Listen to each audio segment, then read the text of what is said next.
Assalamualaikum warahmatullahi wabarakatuh. Perkenalkan, nama saya Isnania Agustin Damayanti, NPM 18144600124 dari kelas A418. Di sini saya akan mempresentasikan proposal penelitian saya yang berjudul Implementasi Pendidikan Karakter Peduli Lingkungan di SD Negeri Kalibawang, Kulon Progo. Proposal penelitian ini disusun untuk memenuhi tugas akhir mata kuliah seminar pendidikan. Baik, langsung saja. Yang pertama ada bab 1 pendahuluan yang terdiri dari latar belakang penelitian, fokus penelitian, rumusan masalah, tujuan penelitian, paradigma penelitian, dan juga manfaat penelitian. Yang pertama yaitu latar belakang penelitian. Jadi penelitian ini dilatar belakangi oleh arus globalisasi yang berkembang dengan sangat cepat sehingga memberikan dampak yang cukup besar bagi masyarakat luas, baik bagi generasi tua, muda, bahkan anak-anak. Dengan adanya globalisasi ini tentu masyarakat dapat mengikuti perkembangan zaman yang ada. Namun di sisi lain, globalisasi ini juga dapat memberikan dampak negatif bagi masyarakat, yaitu mereka menjadi lebih cuek dan tidak peduli dengan lingkungan sekitar. Padahal, sebagai warga negara yang baik, kita harus mampu menjaga dan melestarikan lingkungan yang ada di sekitar kita. Namun pada kenyataannya, sebagian besar masyarakat itu masih memiliki sikap yang acuh dan tidak peduli dengan lingkungan sekitar, sehingga dapat dikatakan bahwa nilai kesadaran atau kepedulian masyarakat Indonesia itu masih rendah. Nah, hal tersebut dapat dilihat dalam kehidupan sehari-hari bahwa masih banyak masyarakat yang membuang sampah sembarangan, menebang pohon sembarangan. Bahkan pada tahun 2014, Indonesia itu menduduki peringkat kedua untuk penghasil sampah terbanyak. Namun hal tersebut juga tidak hanya terjadi di lingkungan masyarakat saja. Di lingkungan sekolah itu juga masih sulit untuk menanamkan atau membiasakan sikap peduli lingkungan pada peserta didik. Misalnya masih sulit untuk membiasakan membuang sampah pada tempatnya walaupun sudah disediakan tempat sampah. Nah, oleh karena itu, pemerintah mengeluarkan sebuah kebijakan yaitu pendidikan karakter yang bertujuan untuk mewujudkan generasi penerus yang cerdas dan berkarakter yang memuat 18 nilai karakter, salah satunya yaitu nilai karakter peduli lingkungan. Nah, SD Negeri Kalibawang ini merupakan salah satu sekolah dasar yang telah menerapkan atau melaksanakan pendidikan karakter peduli lingkungan. Berdasarkan dari hasil wawancara, peneliti dengan Kepala Sekolah SD Negeri Kalibawang menjelaskan bahwa penerapan atau pelaksanaan pendidikan karakter peduli lingkungan di SD Negeri Kalibawang tersebut termasuk ke dalam salah satu tujuan sekolah menengah 4 tahun, yaitu melaksanakan pembelajaran berwawasan lingkungan. Nah, salah satu dari program berwawasan lingkungan tersebut yaitu pengelolaan sampah, yaitu pengelolaan sampah organik dan juga anorganik seperti sampah plastik, kertas, dan juga daun. Selain itu juga terdapat program pembuatan slogan bertemakan lingkungan.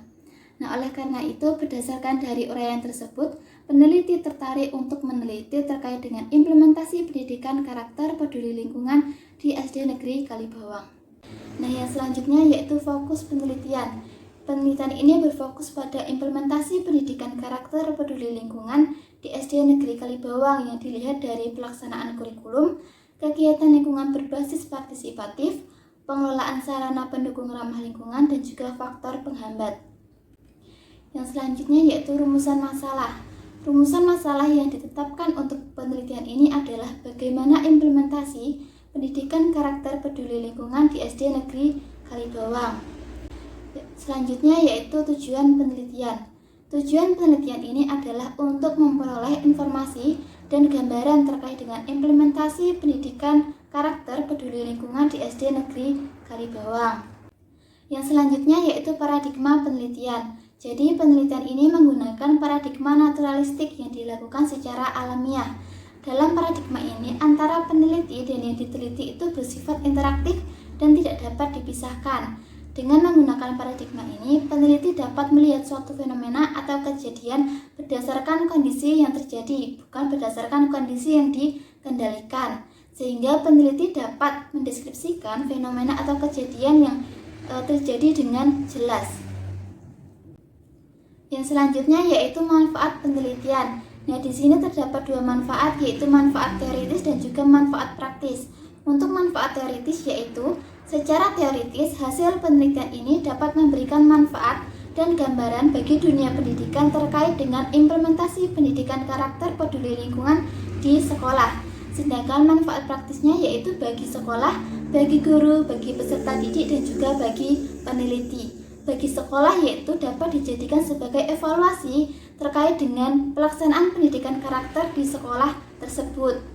Lalu bagi guru yaitu dapat memberikan atau melaksanakan pembelajaran yang efektif baik di dalam kelas maupun di luar kelas terkait dengan pendidikan karakter. Lalu bagi peserta didik yaitu dapat memperoleh pendidikan atau pembelajaran yang baik dan efektif dan juga dapat memperoleh fasilitas yang memadai. Lalu bagi peneliti yaitu dapat terjun langsung ke lapangan untuk melakukan penelitian. Yang selanjutnya yaitu bab 2 kajian teori yang memuat kajian teori, penelitian yang relevan dan juga pertanyaan penelitian. Yang pertama yaitu kajian teori. Di sini terdapat 2 subfokus yaitu pendidikan karakter dan fokus yang kedua yaitu pendidikan karakter peduli lingkungan. Yang pertama yaitu pendidikan karakter yang memuat pendidikan. Jadi menurut Mustaib tahun 2018, pendidikan merupakan suatu usaha sadar yang dilakukan oleh pendidik untuk membantu mengembangkan dan mengoptimalkan kemampuan yang dimiliki dalam diri peserta didik. Lalu yang kedua ada karakter. Menurut Manik tahun 2020, karakter merupakan cara berpikir seseorang dalam bertindak yang menjadi karakteristik dalam dirinya. Lalu yang ketiga itu ada pendidikan karakter. Menurut Purwanti tahun 2017, pendidikan karakter adalah pendidikan yang menanamkan pembiasaan-pembiasaan kepada peserta didik mengenai hal yang benar dan salah sehingga mereka mampu melakukan sikap baik dalam bentuk tindakan. Lalu yang selanjutnya ada tujuan pendidikan karakter. Menurut Kristiawan tahun 2017, pendidikan karakter bertujuan untuk membentuk kepribadian seseorang secara terus-menerus guna melatih kemampuan diri menjadi lebih baik. Lalu yang selanjutnya ada fungsi pendidikan karakter. Nah, menurut Santika tahun 2020, pendidikan karakter memiliki 3 fungsi, diantaranya yaitu yang pertama untuk mengembangkan potensi peserta didik, yang kedua yaitu perbaikan dan penguatan terkait dengan sikap tanggung jawab, dan yang ketiga yaitu penyaring, yaitu untuk menyaring mana sikap yang baik dan juga yang buruk. Nah, selanjutnya yaitu prinsip-prinsip pendidikan karakter. Menurut Hasanah tahun 2020, pendidikan karakter memiliki prinsip-prinsip diantaranya yaitu yang pertama, pendidikan karakter itu dilaksanakan di sekolah secara berkelanjutan. Yang kedua, pendidikan karakter seharusnya dikembangkan dalam semua mata pelajaran. Yang ketiga, pada dasarnya nilai karakter itu tidak diajarkan dalam hal pengetahuan. Dan yang keempat, yaitu proses pendidikan karakter dilakukan oleh peserta didik dengan aktif. Yang selanjutnya yaitu ada nilai-nilai pendidikan karakter.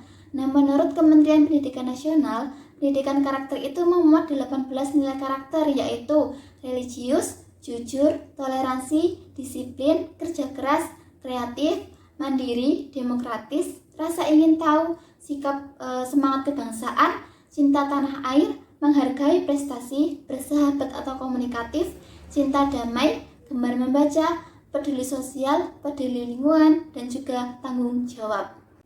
Nah, selanjutnya subfokus yang kedua yaitu pendidikan karakter peduli lingkungan. Yang pertama ada pengertian pendidikan karakter peduli lingkungan. Jadi menurut Purwanti tahun 2017, peduli lingkungan adalah suatu sikap atau tindakan yang dilakukan sebagai upaya untuk mencegah kerusakan alam di sekitar sehingga diharapkan peserta didik juga mampu memperbaiki kerusakan alam yang sudah terjadi. Selanjutnya ada tujuan pendidikan karakter peduli lingkungan. Nah, jadi menurut Purwanti tahun 2017, pendidikan karakter peduli lingkungan itu bertujuan untuk membiasakan kepada peserta didik agar mampu mengelola lingkungan dan juga memupuk rasa peduli dan juga kesadaran mereka terhadap lingkungan. Lalu ada indikator pendidikan karakter peduli lingkungan. Nah, menurut Haul tahun 2021, pelaksanaan pendidikan karakter peduli lingkungan itu dapat dilakukan melalui 3 hal, yaitu pelaksanaan kurikulum, kegiatan lingkungan berbasis partisipatif, dan juga pengelolaan sarana pendukung ramah lingkungan. Nah, untuk pelaksanaan kurikulum itu dapat dilakukan melalui pencapaian visi misi sekolah yang dapat diintegrasikan melalui pembelajaran di dalam kelas maupun di luar kelas. Selain itu juga dapat dilaksanakan melalui kegiatan rutin, kegiatan spontan, keteladanan, dan juga pengondisian. Lalu untuk kegiatan lingkungan berbasis partisipatif itu dapat dilakukan melalui kegiatan ekstrakurikuler dan juga kerjasama dengan pihak luar. Selanjutnya untuk pengelolaan sarana pendukung ramah lingkungan itu dapat meliputi kelengkapan dan juga cara pemeliharaan sarana prasarana yang ada di sekolah. Selain itu juga terdapat faktor penghambat, yaitu faktor yang menghambat implementasi pendidikan karakter peduli lingkungan yang dilihat dari faktor internal dan faktor eksternal. Nah, yang selanjutnya yaitu penelitian yang relevan. Di sini terdapat 3 penelitian yang relevan. Yang pertama yaitu oleh Tri Astuti Rohmani tahun 2016 yang berjudul Implementasi Pendidikan Karakter Peduli Lingkungan di SD Negeri Gedongkiwo, Yogyakarta. Yang kedua yaitu penelitian oleh Maratul Ulumiyah tahun 2018 yang berjudul Implementasi Pendidikan Karakter Peduli Lingkungan di SMP Negeri 1 Kepanjen, Kabupaten Malang. Lalu penelitian yang ketiga yaitu oleh Melina tahun 2019 yang berjudul Peningkatan Sikap Peduli Lingkungan melalui Implementasi Model Pembelajaran Sains Teknologi Masyarakat atau STM pada pembelajaran tematik terpadu kelas 4 MI Muhammadiyah Bangkit Bantu Natar. Nah, jadi dari 3 penelitian tersebut terdapat persamaan. Persamaannya yaitu sama-sama meneliti terkait dengan nilai sikap pendidik peduli lingkungan. Sedangkan perbedaannya yaitu untuk perbedaan yang pertama itu perbedaan pada tempat penelitian. Jadi penelitian yang dilakukan oleh Tri Astuti itu dilaksanakan di SD Negeri Gedongkiwo, sedangkan penelitian saya dilaksanakan di SD Negeri Kalibawang. Lalu perbedaan dengan penelitian yang kedua yaitu pada jenjang pendidikan, di mana penelitian dilakukan oleh Maratul Ulumiyah itu dilaksanakan pada jenjang SMP, sedangkan penelitian saya dilaksanakan pada jenjang sekolah dasar.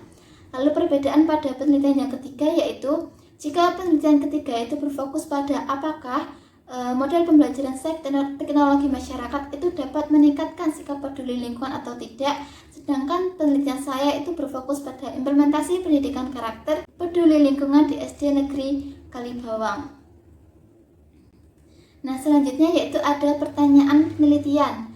Nah, di sini terdapat 4 pertanyaan penelitian, yaitu yang pertama, bagaimana implementasi pendidikan karakter peduli lingkungan di SD Negeri Kalibawang jika dilihat dari pelaksanaan kurikulum? Yang kedua yaitu bagaimana implementasi pendidikan karakter peduli lingkungan di SD Negeri Kalibawang jika dilihat dari kegiatan lingkungan berbasis partisipatif. Lalu yang ketiga, bagaimana implementasi pendidikan karakter peduli lingkungan di SD Negeri Kalibawang jika dilihat dari pengelolaan sarana pendukung ramah lingkungan. Dan yang keempat yaitu apa saja faktor yang menghambat terkait dengan implementasi pendidikan karakter peduli lingkungan di SD Negeri Kalibawang. Nah, lalu yang bab 3 itu metode penelitian yang memuat latar penelitian, cara penelitian, teknik pengumpulan data, data dan sumber data penelitian, analisis data dan juga pemeriksaan keabsahan data. Yang pertama yaitu latar penelitian. Jadi penelitian ini dilaksanakan di SD Negeri Kalibawang yang beralamat di Pantokowetan Banjaroyo Kalibawang Kulon Progo Daerah Istimewa Yogyakarta.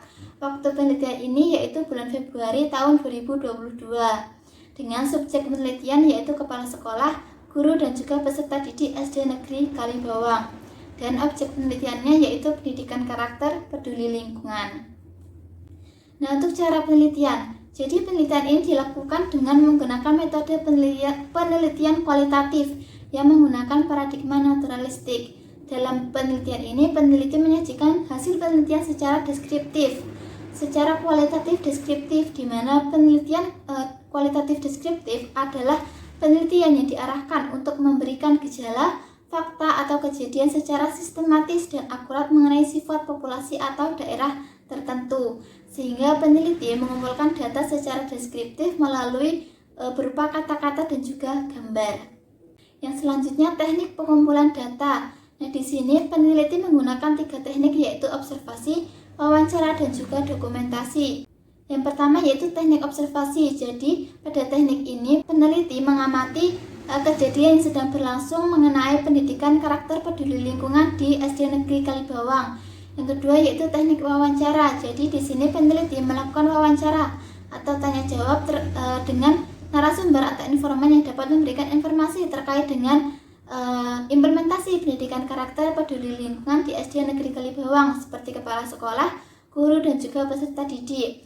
Lalu teknik yang ketiga yaitu dokumentasi, itu dapat berupa arsip, dokumen maupun foto-foto yang dapat memperkuat dari hasil penelitian sebelumnya. Yang selanjutnya yaitu data dan sumber data penelitian. Jadi sumber penelitian ini yaitu ada sumber utama, yaitu ada kepala sekolah, guru, dan juga peserta didik SD Negeri Kalibawang. Sedangkan sumber lainnya itu seperti dokumen, arsip, dan juga foto dari pelaksanaan pendidikan karakter peduli lingkungan. Lalu untuk data penelitiannya yaitu ada dua, data primer dan juga data sekunder. Data primernya yaitu dilaksanakan secara langsung ke sekolah melalui berbagai informan yaitu kepala sekolah, guru, dan juga peserta didik di SD Negeri Kalibawang. Sedangkan data sekundernya yaitu didapatkan secara tidak langsung melalui dokumen, arsip, maupun foto-foto dari pelaksanaan pendidikan karakter peduli lingkungan di SD Negeri Kalibawang. Yang selanjutnya yaitu analisis data. Di sini peneliti menggunakan model penelitian dari Mullers and Huberman yang terdiri dari 4 tahap, yaitu tahap pengumpulan data, tahap reduksi data, tahap penyajian data, dan juga verifikasi. Jadi yang pertama, peneliti mengumpulkan data dari berbagai teknik yaitu observasi, wawancara, dan juga dokumentasi melalui berbagai narasumber seperti kepala sekolah, guru, dan juga peserta didik. Kemudian peneliti mencatat hasil data tersebut dalam sebuah catatan.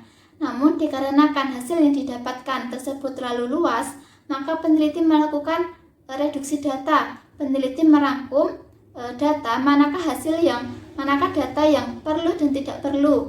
Jadi yang tidak penting itu datanya akan dibuang. Jika sudah, maka peneliti akan menyajikan data melalui berupa kata-kata dan juga gambar atau tabel agar dapat mempermudah hasil penyajian data. Dan yang terakhir yaitu verifikasi atau kesimpulan. Jadi pada tahap sebelumnya peneliti telah membuat sebuah kesimpulan yang bersifat sementara. Namun pada tahap verifikasi ini peneliti membuat sebuah kesimpulan akhir. Yang selanjutnya yaitu pemeriksaan keabsahan data. Di sini peneliti menggunakan triangulasi, yaitu triangulasi teknik dan juga triangulasi sumber. Nah, untuk triangulasi teknik ini digunakan oleh peneliti untuk menguji kebenaran data melalui berbagai teknik pengumpulan data seperti observasi, wawancara, dan juga dokumentasi. Sedangkan triangulasi sumber ini digunakan oleh peneliti untuk menguji kebenaran data melalui berbagai narasumber seperti kepala sekolah, guru, dan juga peserta didik SD Negeri Kalibawang. Baik, demikian yang dapat saya sampaikan. Apabila ada salah kata, saya mohon maaf. Wassalamualaikum warahmatullahi wabarakatuh.